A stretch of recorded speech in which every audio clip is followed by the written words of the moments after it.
আমার পেশা ছিল, আমি ডেইলি 2-2.5 টাকার কাজ আল্লাহর রহমতে করতে পারতাম প্রোডাকশনে। এখন তো 1 নম্বরে হচ্ছে আমার একটা চোখ চলে যাওয়াতে আমি ওই কাজটা করতে পারবো না, তারপরে বাকি জীবনটা আমার চলাফেরা করা লাগবে। যার কারণে আমার মতো অনেকেই আছে, হয়তো অনেকের আশ্বাসও দিচ্ছে যে আমরা তালিকা করব, কিন্তু সেটা কতটুকু বাস্তবায়ন হবে আমরা জানি না।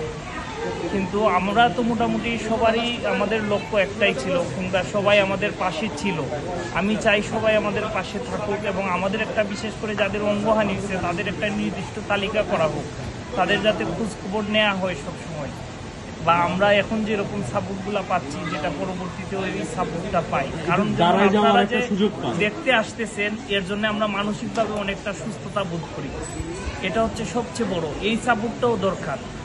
তারপরে হচ্ছে অনেকের অর্থনৈতিক, যেমন আমার মনে করেন আমি কাজ করে চলি, আপনারা তো সবাই বুঝেন যে 1-2 মাস আমার মিনিমাম 2 বছর কোনো কাজই করতে পারবো না। 2 বছর পরে আমি যদি রিকভার করি তাইলে আমি অন্য একটা পেশায় যাওয়া লাগবে। তো আমার একটা মনে করেন যে আমূল পরিবর্তন চলে আসছে, যেটা বিশাল একটা ধাক্কা সামলিয়ে ওঠার মতো আমি থেকে আরও অনেকে। তারপরে আমার এই চিকিৎসা ব্যয়টাও অনেক সময় যাবে, তো অনেক টাকা ব্যয় হবে। তো সব মিলিয়ে আমাদের যাতে একটা তালিকা করা হয় এবং খোঁজ খবর নেওয়া হয়, কারণ আমরা তো চাইলেই সবার সাথে যোগাযোগ করতে পারবো না। আমার নাম ফয়সাল, আমার বাড়ি সুনামগঞ্জে।